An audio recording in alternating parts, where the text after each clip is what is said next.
They say money can buy anything: cars, houses, power, even respect. But it cannot buy peace, and it cannot erase regret. There was once a man who had everything the world could offer. His name was Ugo. Ugo was not just any man. He was rich, very rich. In fact, he was a billionaire. People knew his name like they knew the morning sun. Some smiled when they saw him. Some bowed. Others whispered behind his back. That is Chief Ugo, they would say. The man with 10 cars, 20 lands, and money that never finishes. Ugo was a man whose name alone could shake tables.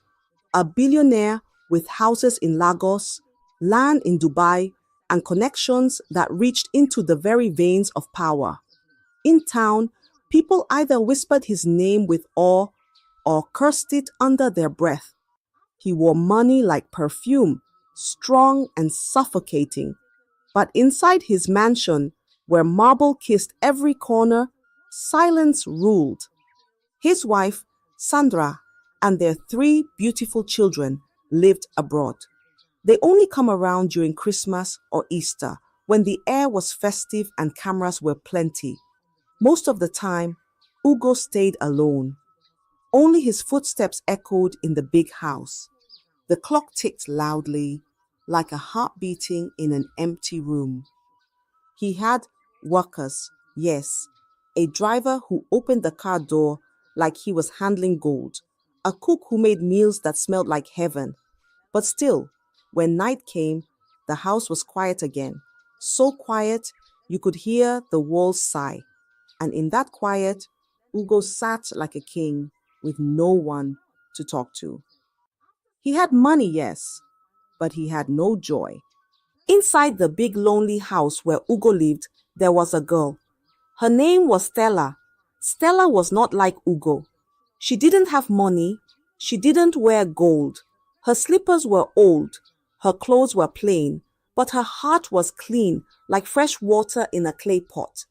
She came from a far village where hunger walked from house to house. Her parents had nothing. Her younger brothers cried at night because their stomachs were empty. So Stella came to work in the city, not for herself, but to send money back home. Every morning, before the birds finished singing, Stella would sweep the compound. Her broom danced across the floor like a bride's feet. She cleaned the windows until they shined like clear river water. She polished the floor. She washed Ugo's clothes and ironed them until not one wrinkle remained. She made his food, always just the way he liked it, sometimes spicy, sometimes sweet, but never late. She watered the flowers gently, like she was touching her mother's hair. Even when the sun was hot and sweat ran down her back like rain, Stella did not complain. Not once. If Ugo said, "Stella, bring tea," she brought it fast. If he said, "Stella, change the curtains," she had already done it. She worked like a small machine, quiet and strong. But Stella never smiled too much. She kept her words few, like coins in a poor man's pocket. She knew her place. She stayed out of trouble. She stayed out of Ugo's way. The mansion was her workplace, not her home, and she was only the maid. But even the wind knows it is always the quiet house where the loudest storm begins. But behind all the cars and clothes, behind the gates and gold, Ugo was not a good man. When the sun went down and the streetlights came on, Ugo came alive like a hungry animal in the night. He would wear perfume so strong, even the air would cough. He wore shirts that opened too low and shoes that sparkled like devil's teeth. Every night, his driver took him to clubs, places where the music was loud and the lights were red and blue like trouble flashing. Ugo danced with women that were not his wife. He drank until his tongue forgot how to talk straight. His laughter was thick with pride. He threw money in the air like dust, just to watch people crawl for it. "More wine," he would shout. "Bring the girl in the red dress," he would say. And when he left, His eyes would be red, his breath like spoiled palm wine. He came home when the night was tired. He slammed the door. He dropped his keys. His footsteps were heavy. His voice was louder than a thunderclap. Stella always heard him. She would wake up quickly, wipe her face, and wait for the next command. Ugo believed money was everything, that with it he could bend the world like dry stick. He did not care for truth. He did not care for heaven or hell. He did not fear God. His heart was hard like rock, and his soul dry like a broken well. People outside thought he was a great man. But inside the mansion, the devil danced, and Ugo led the music. One night, the sky was dark, like burnt cloth. The moon was hiding. Even the wind was quiet. Then, bang! The gate opened. Ugo had come home. He staggered out of the car like a tree about to fall. His shirt was open. His eyes were red.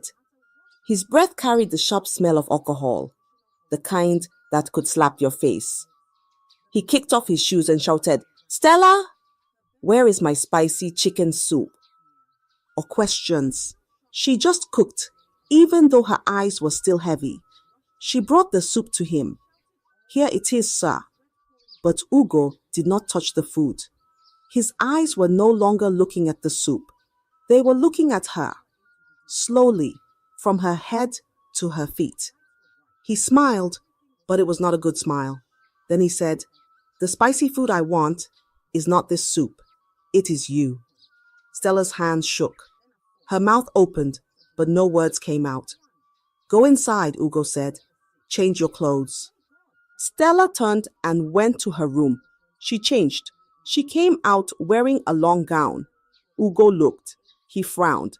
Number not good. She changed again. A shorter one. He shook his head. Still not good. She changed again. And again. Her heart beat fast like drum during festival. But Ugo's eyes stayed the same. Then, without warning, he walked into her room. He closed the door. He said, "You look best with no clothes at all." Before Stella could speak, his hands grabbed her. She tried to scream, but her voice was stuck. She tried to run, but her legs failed her. That night, he forced himself on her. The ceiling heard it. The floor heard it, but no one came. Stella cried until her eyes were dry. But Ugo, he slept like a king. And when the sun rose, the world looked the same. But Stella's world was broken. From that night onward, Stella's room was no longer her own. When the sky turned dark and the stars began to blink, Stella's heart would start beating like a talking drum. She didn't need a clock to know when it was time. Her fear told her, "Knock." Then the door would open slowly. Ugo would step in like a shadow. He would say nothing at first, just stand and watch her. Then, in a cold voice, he would say, "If you tell anyone, you will die." Stella would nod, her lips tight like a sealed pot. She didn't speak. She didn't fight. She couldn't. She was alone, poor, helpless. He came again the next night, and the night after that, and the next, and the next. Every night, like a curse, Ugo returned. Sometimes she was sleeping, sometimes she was praying, but Ugo didn't care. He took what he wanted and left like a thief. Stella cried, but she cried in silence. Her pillow soaked her tears, her body bruised, her spirit bruised more. But no one saw, no one knew. The house remained clean, the food remained sweet, the flowers still got water. But inside Stella, a fire was burning, slow, quiet, and deep. The mansion was big, yes, but in Stella's room, the pain was bigger. The days walked by, quiet like ants. Weeks followed, one after the other, carrying Stella's pain in their pockets. She still cleaned, she still cooked, she still smiled when Ugo shouted her name. But inside her body, Something had started to grow. One morning, Stella woke up feeling strange. Her head was heavy. Her stomach turned like hot oil in a pan. She tried to sweep, but her hands shook. She tried to carry a bucket, but her back cried. Then she looked at her belly. It was not flat anymore. She pressed it. It felt firm, round, alive. Her eyes widened. Her mouth trembled. Her knees gave way. No, she whispered. No, no, no. But the truth stood before her like a mirror. Stella was pregnant. She held her waist and sat on the cold floor. She cried like rain in the middle of Harmattan. Tears came long and fast. Her hands covered her face. What will I do? She whispered. How will I hide this? Who will believe me? She thought of her mother in the village, her brothers, their hunger, their hopes. Then she stood up. She wiped her eyes. She took a deep breath and walked to Ugo's room. Her hands shook, but her feet did not stop. She knocked. He said, "Come in." She entered. He was sipping wine and reading the newspaper. Stella knelt down and said in a small voice, "Sir, I am pregnant." When Stella said the words, Ugo froze. The cup in his hand stopped halfway. His eyes blinked fast, like a man waking from a bad dream. Then his voice thundered across the room. "What did you say?" Stella's head was still bowed. She whispered again, "I am pregnant." Ugo jumped up. His face changed. His hands flew to his head. "No, no, no, no," he shouted. "My wife must not hear this. My family must not know." He began to pace the room like a trapped animal. Left, right, left, right. His gold chain danced on his neck. His mind ran like a frightened goat. Then he picked up his phone. "Driver, come here now. Start the car." Stella just knelt there, still, silent, shaking like dry leaf in a storm. Ugo wore his clothes fast and rushed out. Stella heard the car roar away like angry thunder. Hours passed. The sun had moved from one window to the next. Then Ugo returned. He walked in carrying a black bag. He opened it and threw it at Stella's feet. "Take this," he barked. "Take it. Do whatever you want with the baby. I don't care. But leave. I do not want to see your face again." Stella opened the bag. Money. Plenty money. The kind she had never seen in her life. But her eyes were not on the money. Her tears fell onto the floor. She stood. She packed her small bag. She folded her wrapper. She tied her scarf. She did not speak. She did not beg. She walked to the door with slow feet. At the gate, she turned one last time. The mansion stood tall behind her, but in her heart, it had fallen. Then she walked out. The sky above was blue, but Stella's world was gray. After Stella walked out of the mansion with her small bag and tears in her eyes, no one ever saw her again. The gate closed behind her, and just like smoke, she disappeared. Some said they saw her standing on the long bridge that leads out of the city. They said she looked down at the water for a long time. Then one man said she jumped. Others said no. She went back to her village. She gave birth there and started a new life. Many people had stories, but none of them were sure. The truth was like a bird with no nest. It flew from mouth to mouth, but never stopped. In Ugo's house, her name was never spoken again. The maids whispered it only at night. The driver shook his head whenever he remembered her eyes. But no one knew what truly happened to Stella. She was gone, like a breeze that passed through, and left only silence behind. After Stella left, the mansion felt empty, but not for Ugo. He sat on his soft chair. He poured himself more wine. He whistled as if nothing had happened. The very next week, a new maid arrived. Her name was Chica. She had big eyes and soft hands, but after 3 days she ran away. Another maid came. Her name was Lami. She was quiet like Stella, but after 1 week she packed her things at night and left without telling anyone. Then came Ruth, then Bisi, then Eka, but none of them stayed. Ugo's house became a place where fear lived. Why? Because Ugo did not change. He still drank like a leaking pot. He still went to clubs every night. He still came home with lipstick on his shirt. He still shouted, slammed doors, and cursed at the air. The staff whispered to each other, "This man has no rest in his soul. He's like a lion with no forest. He thinks money can clean every sin." But Ugo didn't care. He would smile and say, "Let them go. I'll hire another one tomorrow." He was still proud, still wicked, still blind.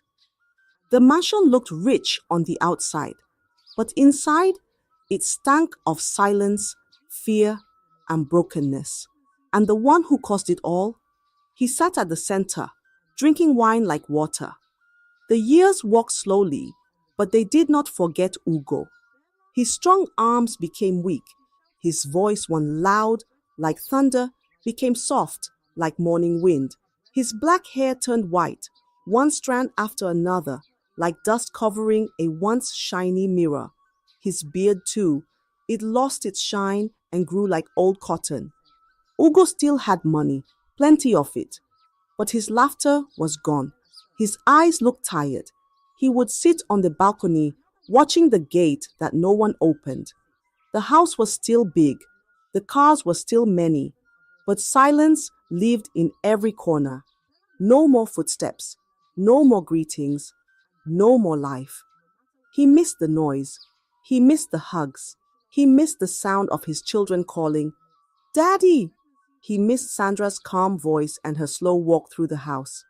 One morning, Ugo looked out the window and sighed. He said, "What is all this without them?" He picked up his phone and called overseas. He said, "Come back. I want all of us to live together again." He made plans.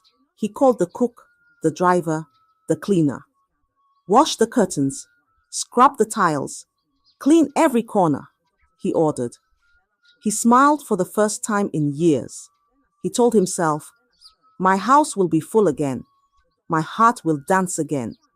But the wind outside did not smile back. It only whispered, "Let us see." The big day came. Ugo wore his best white kaftan. He sprayed his finest perfume. He even polished his shoes himself. His face shone like glass. His heart beat like talking drum. "Today, my house will breathe again," he said.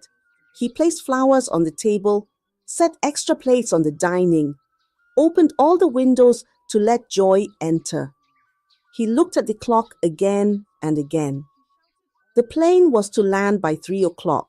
By 2:30, he was already sitting outside, smiling, waiting. He imagined the sound of children laughing. He pictured Sandra opening her arms for a hug. He was ready to say, "Welcome home." But the sky was too quiet. Even the birds were not singing. Then his phone rang. He picked it fast. "Hello?"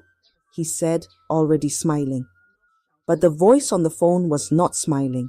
It was shaking. "Are you Chief Ugo?" "Yes, this is Ugo." The voice paused. Then it said, "I am sorry, sir. The plane carrying your family, it crashed. There were no survivors." Time stopped. Ugo's phone fell from his hand. His eyes widened. His mouth opened, but no sound came out. His knees bent. His body dropped. He fell to the floor, like a tree with a rotten root. His driver rushed in. "Sir, sir." But Ugo was gone from that moment. His body was there, but his heart had broken into pieces too small to find. They carried Ugo like a sack of sorrow. His eyes were closed. His hands were cold. His mouth moved, but no words came out. Only whispers. like wind passing through an empty hut. The hospital lights were bright, but Ugo was fading. His blood was leaving him, fast like a stream broken open. Doctors rushed in. Nurses ran. Machines beeped like alarm bells. "We must act now," one doctor shouted. "But his blood type is rare," another said. "Very rare. We don't have it." They searched. They called. They waited. But the clock kept ticking, like footsteps marching toward death. Then a young voice spoke. "Check my blood," the young doctor said. He was tall, gentle and calm, like the morning sun. "If it matches, use it." They checked, it matched. Without wasting time, they took his blood. Bag after bag, life flowing from one man to another. Ugo's chest began to rise again. His heart started to beat steady. He opened his eyes slowly. The room was quiet now. He was alive, but empty. His wife gone. His children gone. His pride shattered. Ugo had escaped death, but he had lost everything that made life sweet. Days passed. Ugo lay in the hospital bed, quiet like a beaten drum. He ate little. He spoke less, but his heart was still beating, thanks to the blood of a stranger. One morning, he stood up from his bed. His steps were slow. His back was bent. But he said, "I must see the doctor who gave me his blood. I must thank him." He wore a simple cloth. No gold, no perfume, just the smell of hospital soap on his skin. He was led to the doctor's room. The door opened. A young man stood there, smiling. "Good morning, sir," the doctor said, bowing slightly. Ugo looked at him. The young man had kind eyes, strong shoulders, a calm voice. "I came to thank you," Ugo said, his voice shaking like dry leaves. "You gave me your blood. You saved my life." The doctor smiled gently and replied, "I only did my duty, sir. It was nothing." Ugo nodded slowly. His eyes filled with tears, but he wiped them fast. Just then, the door opened behind them. A woman walked in. She carried a small basket of food and a bottle of water. "Dr. Daniel," she said, "you left your..." Her eyes met Ugo. She froze. Ugo turned to look at her. His heart jumped. His mouth fell open. The basket dropped from her hand. It was Stella, the girl from the past, the one he had thrown away like yesterday's paper. And now she was standing before him, alive, stronger, older, different. But he knew that face, and she knew his. The room was quiet, too quiet, the kind of silence that makes even the walls hold their breath. Ugo stood like a statue. His hands dropped to his sides. His eyes stayed on Stella, wide like a child who had seen a ghost. Stella looked at him. Her eyes were no longer full of fear. They were full of truth, full of pain. She took a deep breath.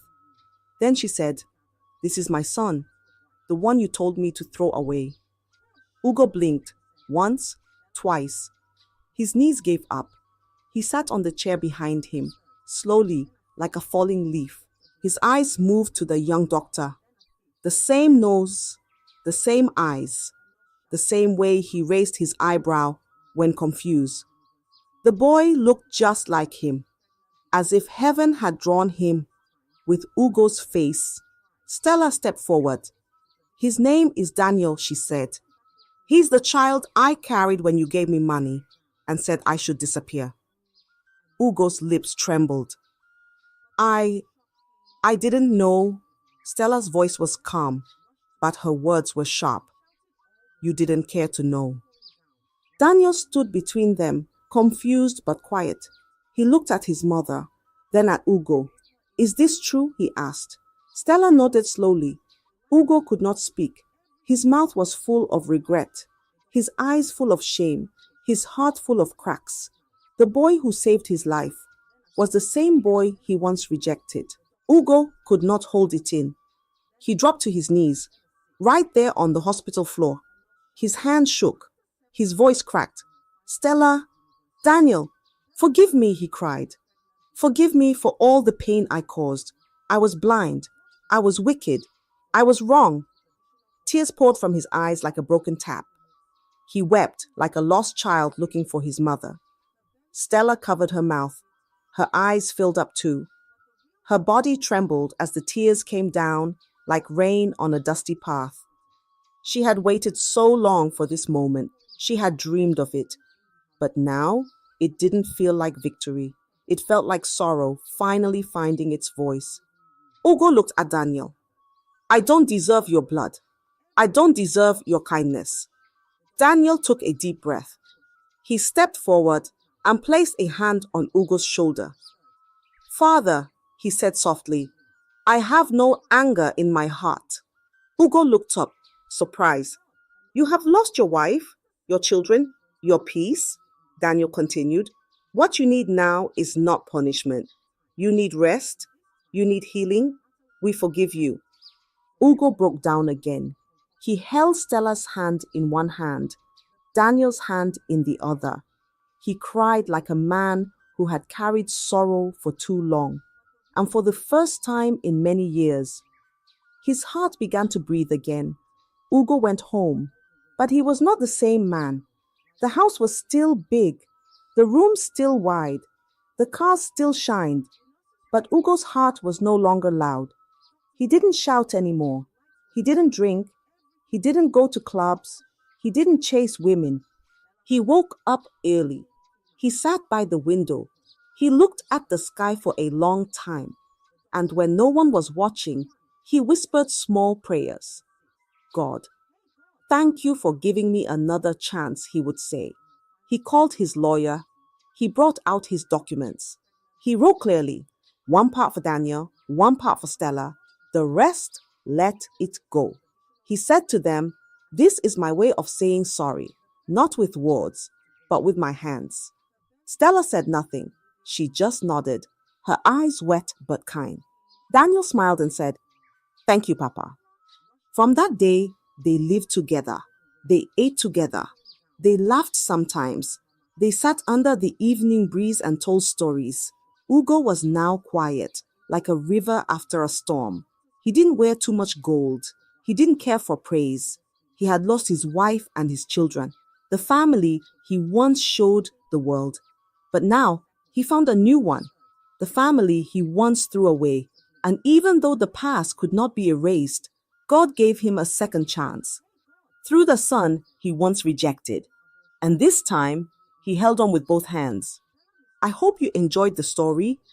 If so, please like the video, comment what you learned from the tale, share with friends and family, and don't forget to subscribe to the channel for more African folk tales just like this one. Thank you.